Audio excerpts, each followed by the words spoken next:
পৃথিবীতে একজন মানুষই শুধু জানতেন যে তিনি পৃথিবীতে কতদিন বাঁচবেন, সেটা হচ্ছে সাইয়েদনা আদম আলাইহিস সালাম। ওনাকে বলে দেওয়া হয়েছিল উমরুকা আলফু সানা, তুমি পৃথিবীতে বাঁচবে 1000 বছর। কয় বছর? সাইয়েদনা আদমের সামনে অনেকগুলো রুহু রাখা হলো।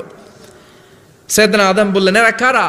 আল্লাহ বললেন, এরা হচ্ছে নাসালুক, তোমার বংশধর, পৃথিবীতে তোমার পর এরা পৃথিবীতে আসবে। সাইয়েদনা আদম বললেন, আল্লাহ ওই যে একটা রুহু দেখা যায়, এটার নাম কি?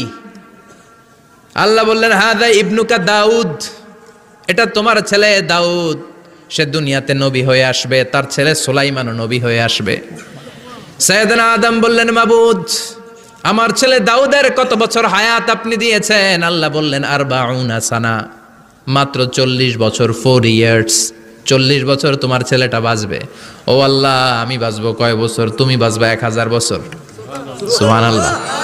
সাইয়েদনা আদম বললেন, মাবুদ, এত ফুটফুটে সুন্দর আমার ছেলে দাউদ, মাত্র 40 বছর দিলেন কেন? জিদ মিন উমরিহি, বাড়ায়া দেন। কি করেন? সুপারিশ করতেছে পোলার লাইগা কে? বাবা। আল্লাহ আপনি বাড়ায়া দেন। আল্লাহকে বাড়ানো যাবে না, লেখা হয়ে গেছে। রুফিআতিল আকলাম ওয়া জাফফাতিস সুহুফ, কলম তুলে নেওয়া হয়েছে আর কালি শুকায় গেছে, আর কিছু করা যাবে? সাইয়েদনা আদম বললেন, মাবুদ